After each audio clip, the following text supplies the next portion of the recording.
Americana, e eu gostaria de convidá-lo aqui à frente. Ele vai fazer a apresentação do nosso querido pastor presidente, o pastor Luiz Fernandes Bergamin, esse príncipe de Deus.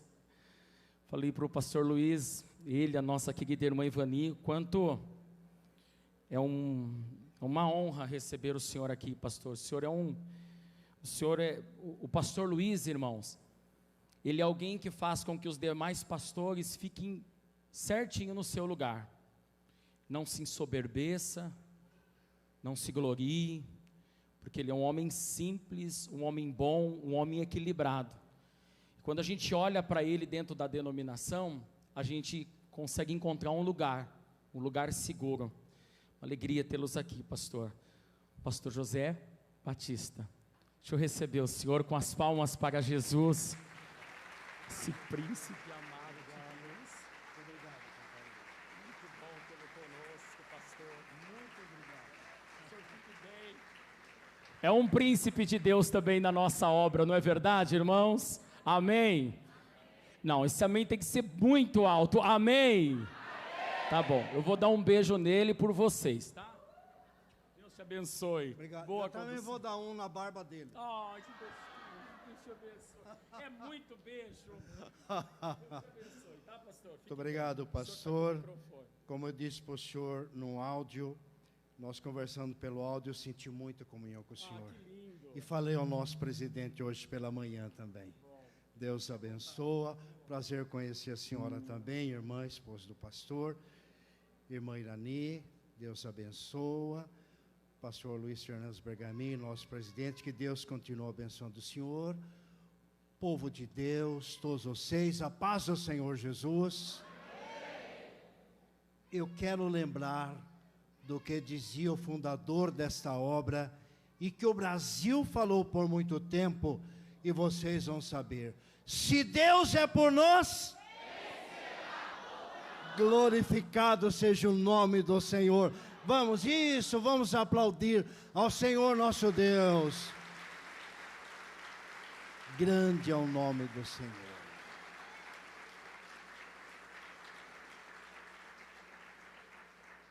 Nós estamos aqui nesta noite, meus queridos, nós já fomos grandemente abençoados, amém?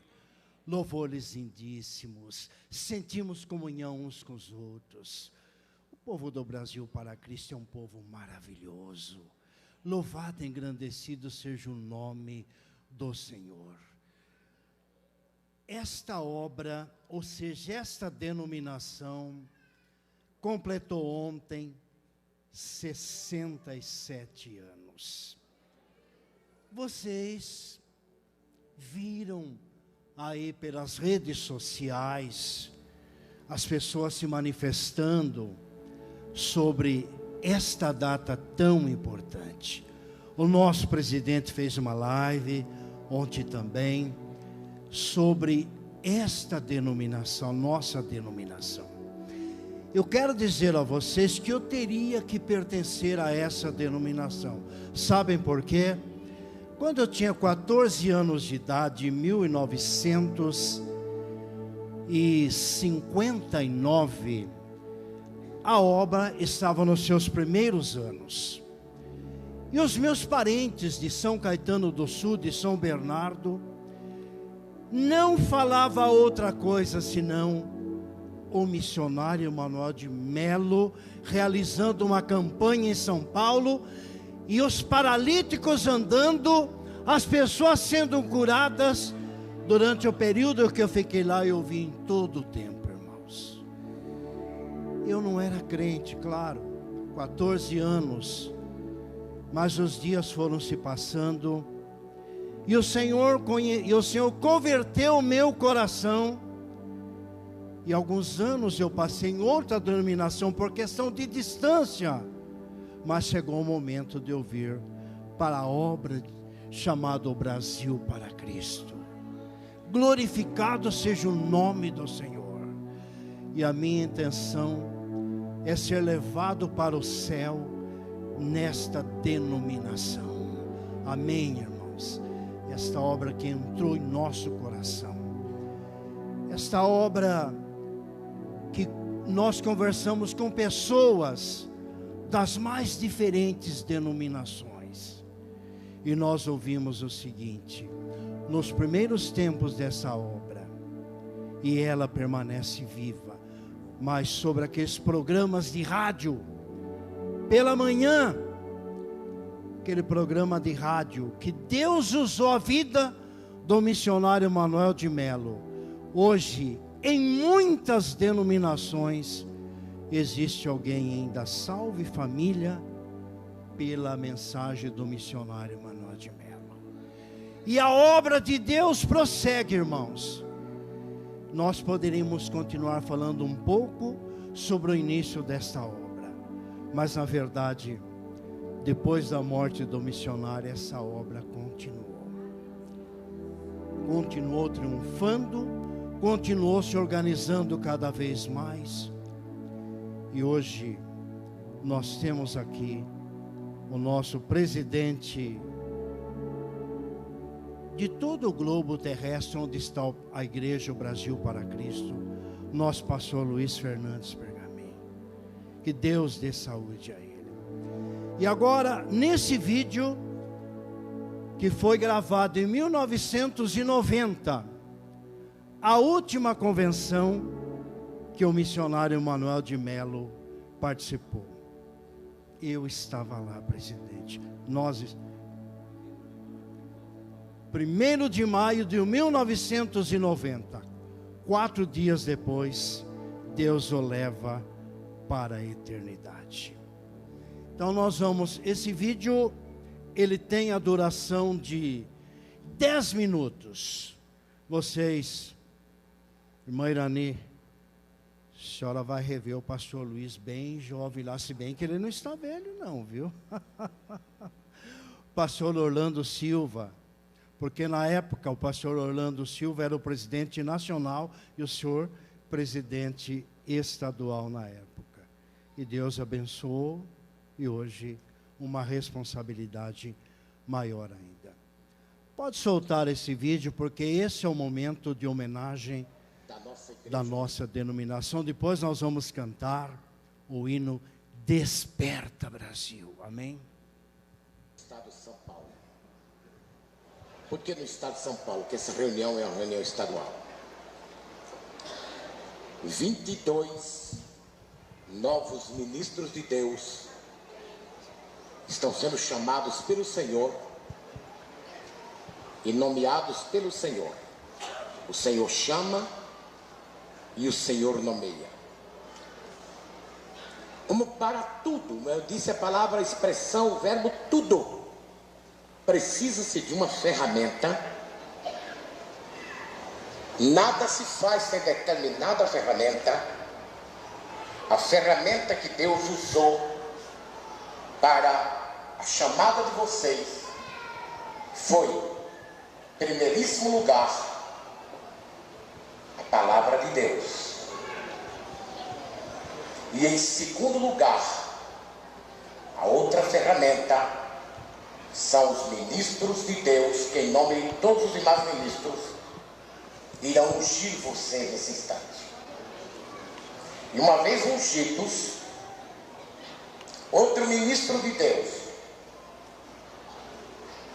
vai em seguida considerá-los consagrados e aptos para assumirem. E o pastor Antônio Castor disse tudo.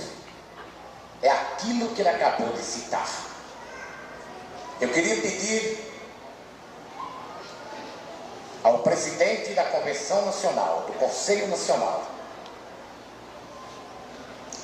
que, começando desta parte, ungisse a metade destes irmãos, e o nosso presidente estadual, começando desta parte, ungisse a outra metade. Vamos permanecer sentados como estamos. Poderíamos até nos levantarmos, mas para não tomar a visão de quem está em pé, por gentileza.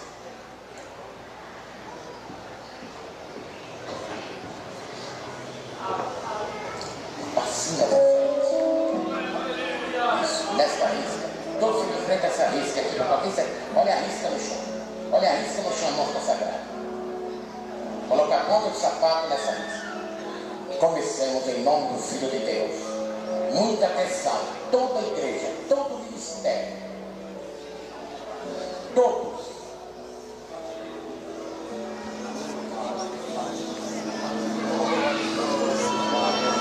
Glória ao nome do Filho de Deus. Mas 22 guerreiros, mas 22 homens de guerra. Pastores estão sendo ungidos nesse momento pelo pastor Orlando Silva e pelo nosso presidente, pastor Luiz Fernandes Bergamot. Esse é o momento da unção dos pastores que estão sendo consagrados ao ministério. Agora, voltem para cá, por gentileza. Os que estão ungidos, levantem as cabeças. Erguem as cabeças e olhem para cá. Não se movam.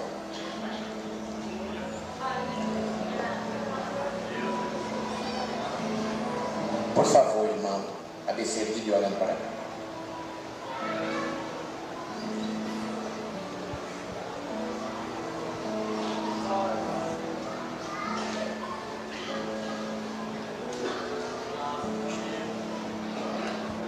Cada irmão que está nesta hora pelo Senhor, adentrando no véu do santuário e descobrindo lá atrás do véu do santuário. Paulo diz para fazer isso com autoridade, confiando no sangue de Jesus. A partir deste momento, Satanás temerá vossas mãos. Estão sendo armados por um poder muito grande. É o único poder que Satanás tem, além do nome do Senhor, são as mãos de um homem ungido por Deus. Não deixeis Satanás sujar vossas mãos. O pastor Paraninfo foi feliz na sua expressão. Não precisa mais repetir. Colocai vossa mão direita em cima do peito, de preferência no coração. E dizei assim, olhando para cá, só eles, irmãos. O Senhor me chamou. Eu ouvi a sua voz. Ele comunicou ao seu ministério que eu seria digno de receber a graça de me tornar ministro de Deus. Nesta hora eu renuncio todas as vaidades, coloco diante de mim a palavra de Deus e o santo ministério que recebo nesta hora. Só desejarei viver enquanto for fiel a Jesus, a minha igreja e aqueles que irão me acompanhar neste reino maravilhoso. Se ajoelhe, os 22.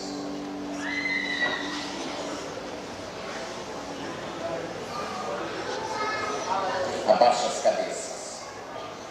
Queria pedir os pastores e presbíteros aqui presentes, em preferência os pastores, tem alguns lá atrás, onde estiver, o Senhor vai ver. Levante a sua mão, ou as tuas mãos em direção estes irmãos.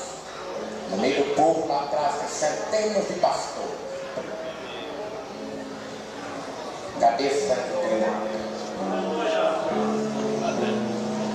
Senhor Jesus, tu falaste ao coração dos pastores aos quais esses 22 irmãos estão ligados em nossas igrejas e congregações. Esses irmãos são escolhidos pelos pastores locais. Os pastores apresentaram as autoridades da nossa obra.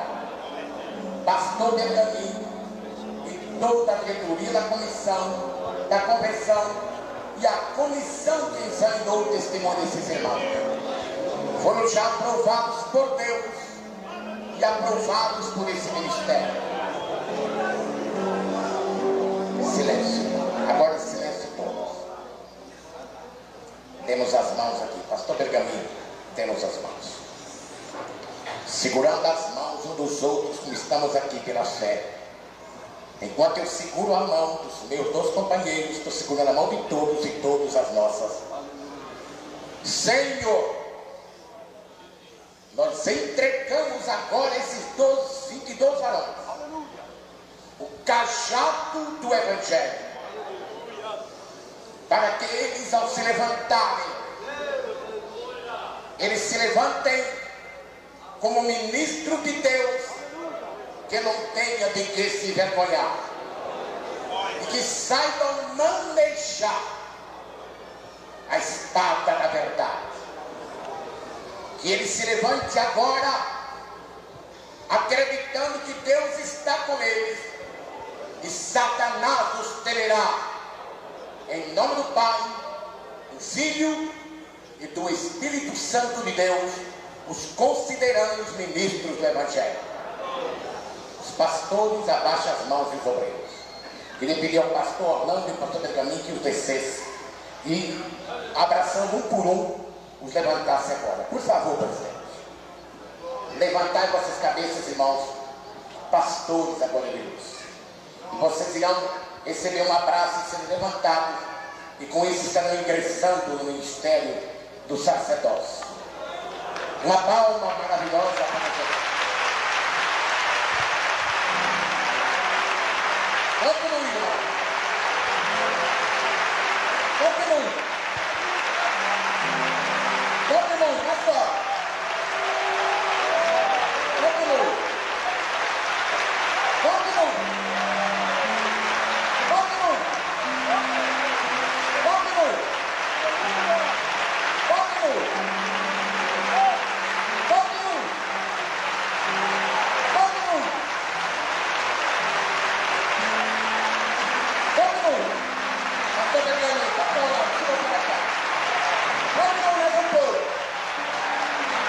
Aí, eu tenho. Vamos aplaudir, amém, glorificado seja o nome do Pai, do Filho e do Espírito Santo. Quero convidá-los a ficarem todos de pés agora, e nós vamos cantar o hino Desperta, Brasil.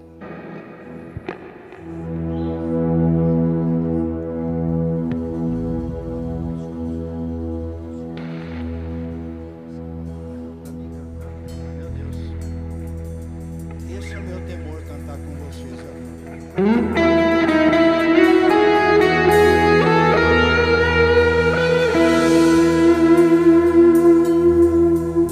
Com as mãos lá em cima, vamos.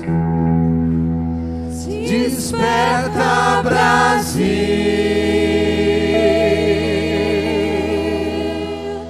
Brasil.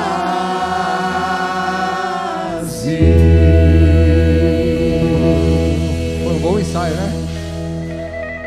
Mais uma vez. desperta, Brasil.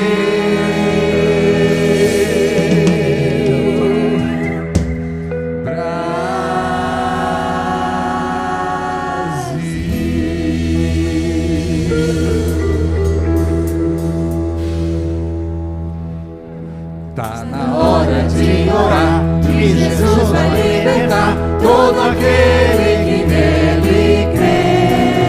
Se você o aceitar e em Deus confiar, muitas bênçãos vai receber. Desperta, Brasil, está na hora do Evangelho anunciar. Desperta, Brasil,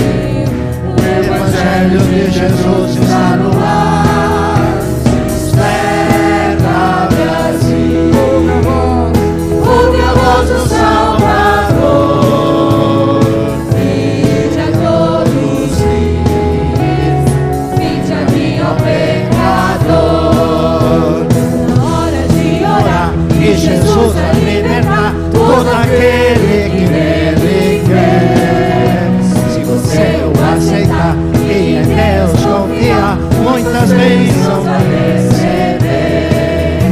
Desperta, Brasil, Na hora do Evangelho anunciar.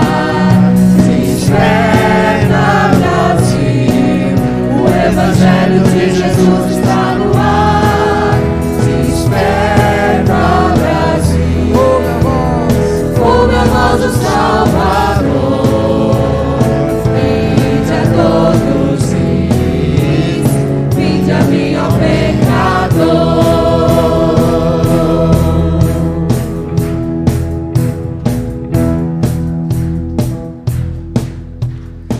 Desperta, Brasil.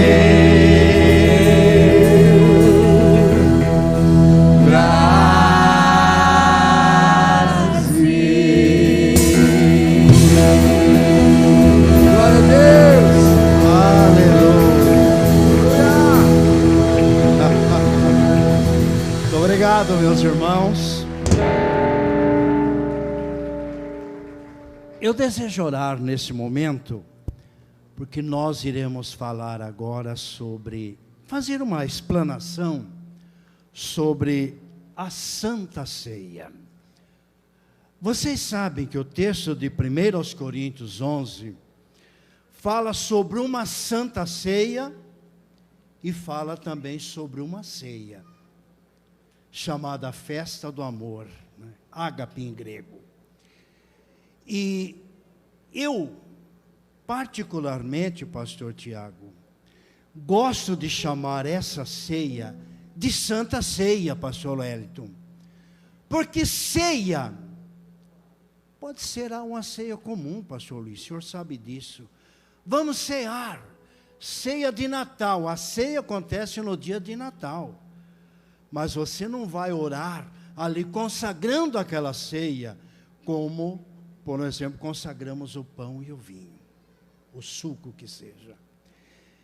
Mas hoje eu quero falar sobre 3 ceias também. 2 divinas e uma corintiana. E agora, não? Ou melhor, que os irmãos de Coríntios propuserem fazer. E é esta ceia que deu problema. Agora você sabe, bom, a Santa Ceia está aqui, mas quando surgiu essa Santa Ceia? Justamente naquela noite da ceia da Páscoa, a comemoração da saída do povo de Israel da terra do Egito.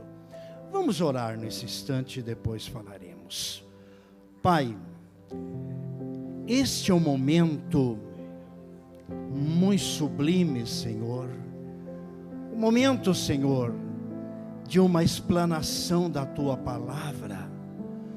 Senhor, eu peço que o Senhor possa nesse instante suprir as minhas imitações, e que o Senhor possa me usar nessa noite para falar a Tua palavra, Senhor, ao Teu povo que está aqui.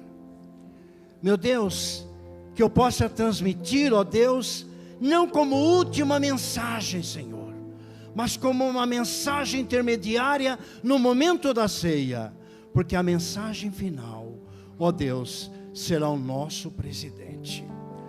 Mas nesse momento, Senhor, é necessário, ó Pai, esse momento para que possamos celebrar a ceia, a Tua Santa Ceia.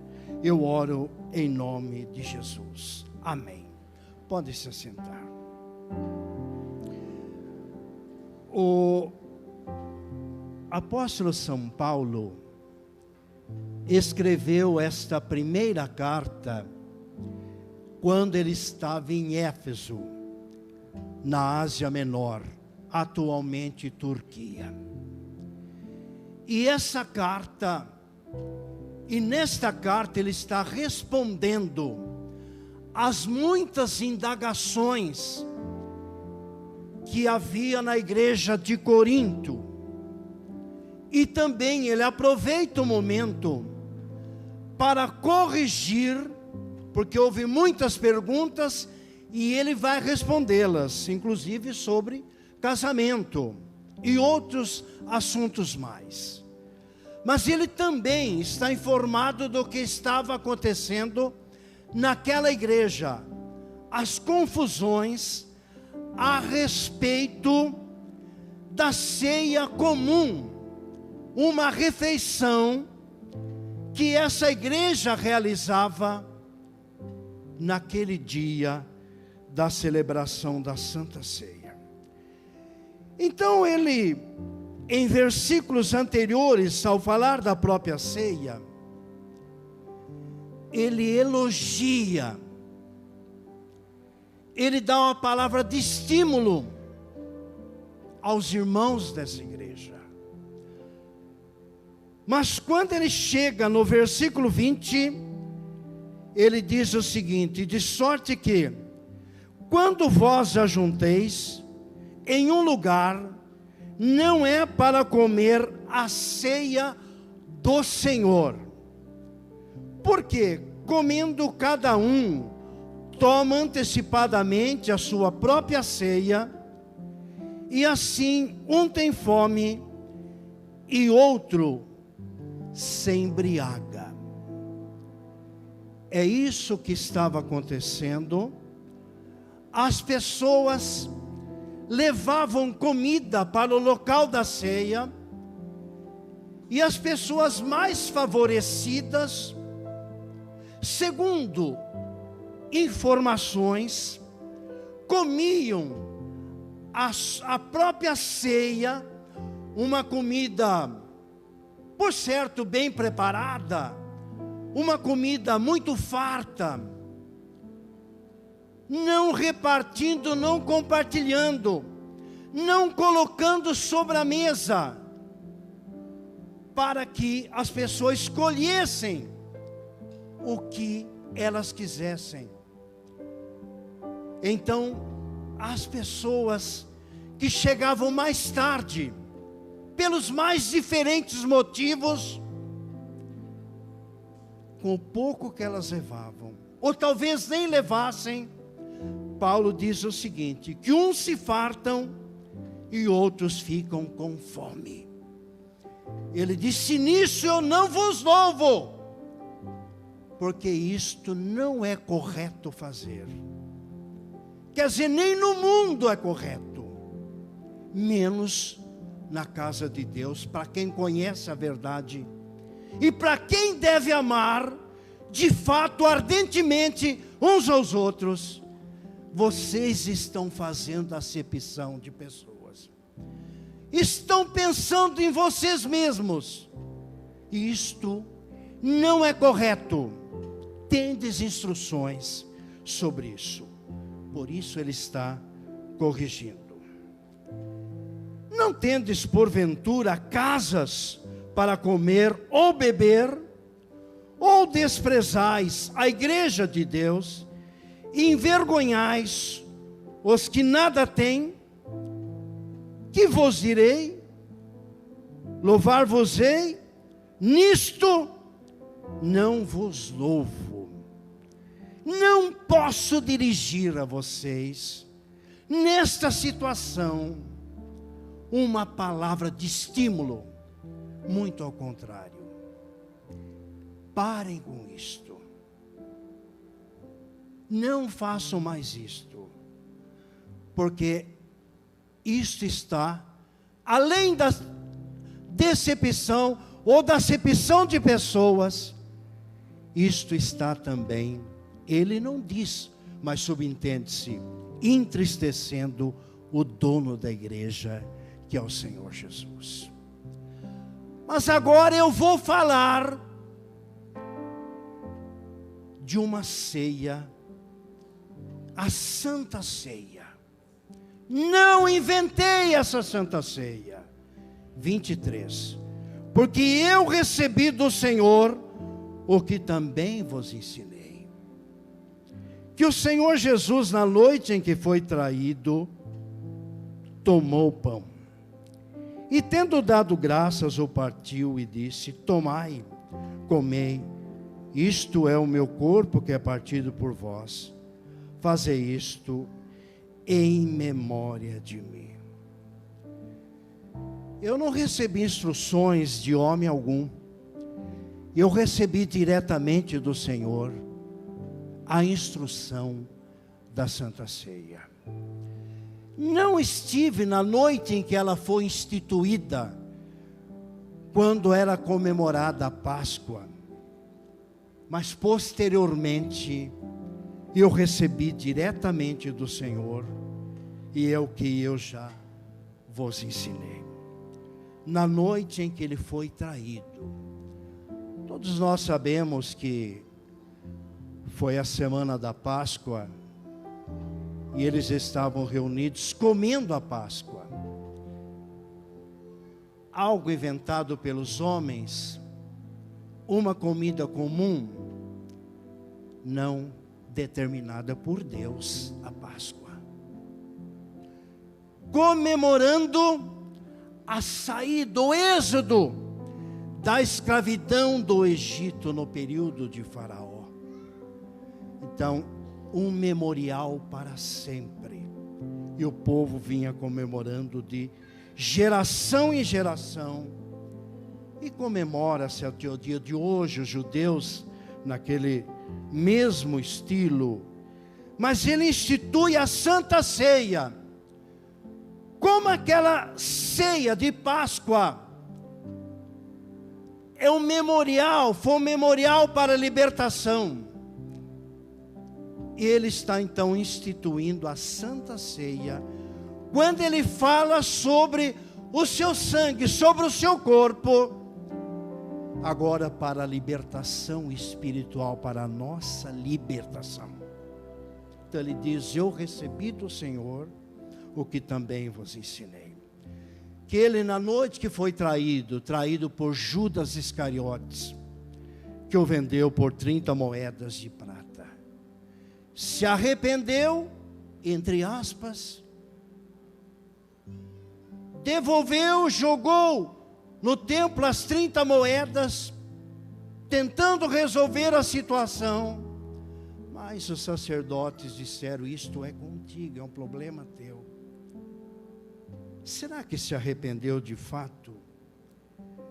Judas Iscariotes representa um gelo quebrado. Você tem pressa para que o que você coloca no recipiente fica gelado rapidamente, e a pedra grande vai demorar para derreter. Então você quebra, você força a derreter mais rapidamente. Então, se houve um arrependimento de um gelo quebrado, não resolveu o seu problema. Diferente do arrependimento do apóstolo São Pedro, em verdade te digo que antes que o galo cante, nesta noite você me negará 3 vezes. E o galo cantou. Um galo de verdade não tratarei, uma ave não tratarei sobre esse assunto nessa noite. E então, quando Pedro nega, o galo canta, Jesus cruza o seu olhar com Pedro, e a Bíblia diz que ele está chorando amargamente. Arrependimento verdadeiro. Esse é o gelo derretido, sem ser gelo forçado. Continuando, vocês sabem que no século XVI e nos primeiros anos houve uma questão, porque a igreja da Idade Média dizia que essa doutrina da substanciação, que a hóstia continha ou transformava-se no corpo e no sangue do Senhor Jesus. Transformava. E muita gente hoje chega até a pensar assim. Mais tarde surge a doutrina da consubstanciação. Os elementos simbólicos contêm a substância. Mas a nossa doutrina, não é verdade, meu presidente, interpreta e prega que os elementos da ceia são simbólicos. Eles representam, eles simbolizam. E isto é o que nós enxergamos na Bíblia. Então veja, naquela noite da Páscoa, ele pega o pão, que aliás, não era um pão no formato, com licença, como por exemplo, é esse pão aqui, não. E subir de ré agora, acho que não dá, né? Mas eu vou tentar. Mas era como uma massa de pizza endurecida. Esse é o formato. E se você andar pelas ruas de Jerusalém hoje, você vai ver que ainda existe esse tipo de pão. Ele não era nesse formato, mas era um pão. Então veja, Jesus dizendo o seguinte: este pão representa o meu corpo, ou é o meu corpo, que será comido em memória de vocês. Mas o corpo dele estava inteiro, e ele está dizendo: esse é o meu corpo. Então, esta metáfora é de uma maneira simbólica, simbolizava o corpo do Senhor Jesus. E também, a palavra vinho, ela é usada para o alcoólico, o fermentado, como também para o suco, porque é um produto da vide, da videira. Ele toma o cálice e diz: esse cálice representa o meu sangue, derramado por vós, para a remissão de pecados. Então o apóstolo São Paulo tem essa informação. E aí ele vai continuar dizendo, né? Bom, eu dispenso os versículos, o versículo 25, né? A gente já comentou, mas eu vou por 26, porque todas as vezes que comerdes esse pão e beberdes esse cálice, anunciais a morte do Senhor até que venha. Naquela noite ele diz o seguinte: que nós beberemos de novo com ele, mas no seu reino. Amém? Então veja bem. Então cada vez que nós celebramos a Santa Ceia, ele diz: anunciais a morte do Senhor até que venha. E nós, pregadores da palavra de Deus, estamos sempre dizendo: a volta do Senhor está próxima. Logo ele virá para arrebatar a sua igreja. Pelos sinais que estão acontecendo, são evidências da vinda do Senhor Jesus. Então nós devemos anunciar também. Portanto, qualquer que comer o pão e beber o cálice do Senhor indignamente, será culpado do corpo e do sangue do Senhor. Isto é muito sério. Isto não é simbólico, não. Isto é culpa, e vocês vão ver. Isto é literal, e vocês vão ver um pouco mais. Examine-se, pois, o homem a si mesmo, e assim coma deste pão e beba desse cálice. Porque o que come indignamente, come e bebe para a sua própria condenação, não discernindo o corpo do Senhor. E vou até o fim. Por causa disto, há muitos fracos e doentes, e muitos que dormem. Está falando do corpo. Ele não está falando sobre a doutrina da alma, de que a alma se repousa, que a alma fica inativa. Não, apenas o corpo. Porque a palavra cemitério também tem o efeito de dormitório. O corpo está dormindo ali, mas não a alma. E quando ele diz o seguinte: por causa disso, por não discernir a ceia do Senhor, há entre vós muitos fracos e doentes. Enfraquece espiritualmente, porque não discerniu o corpo do Senhor. E e dormem. Na verdade, morre, literalmente morre. Agora, o que é discernir o corpo do Senhor? Será que uma pessoa, quando ela tem uma questão com a outra, e ela não vai poder tomar a ceia porque ela não discerniu o corpo do Senhor? Bom, ela não deveria ter a questão, deveria, como disse o Senhor Jesus, quando for levar a sua oferta no altar, lembrando-se de que tem, se lembrar que tem alguma coisa com o seu irmão, deixa a sua oferta e volta e reconcilie com ele primeiro, e aí então você vai oferecer a sua oferta no altar. Não é o que nós acabamos de fazer há instantes atrás, essa oferta em dinheiro, essa contribuição, a oferta de sacrifício para perdão de pecado, é isso que ele está falando. Alguém teve uma questão, olha, eu não posso, eu nem vou comparecer lá hoje, porque eu tive um problema, não vou tomar a ceia. Na verdade, eu digo, não deveria ter. Mas isso não é o que ele está falando sobre o discernimento do Senhor. Eu vou explicar um pouco mais e vou indo para o encerramento. Discernir o corpo do Senhor. Deixa eu usar aquilo que é comum muitas vezes. Eu não vou tomar a ceia porque o meu irmão tomou. Ele tomou, eu vejo lá, a igreja que eu frequento celebra a ceia, então eu vou tomar a ceia também, porque os outros tomam, ou para que ninguém diga, ele deve estar em pecado, por isso que ele não está tomando ou não toma a ceia do Senhor. Isto não é o discernimento, irmãos.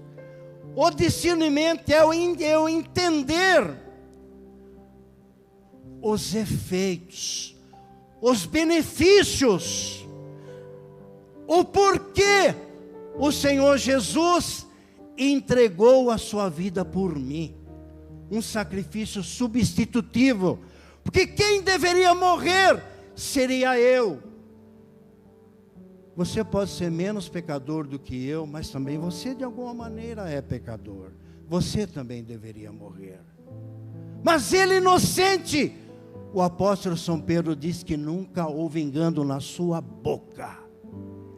Portanto, ele em tudo foi inocente, mas nós não, irmãos.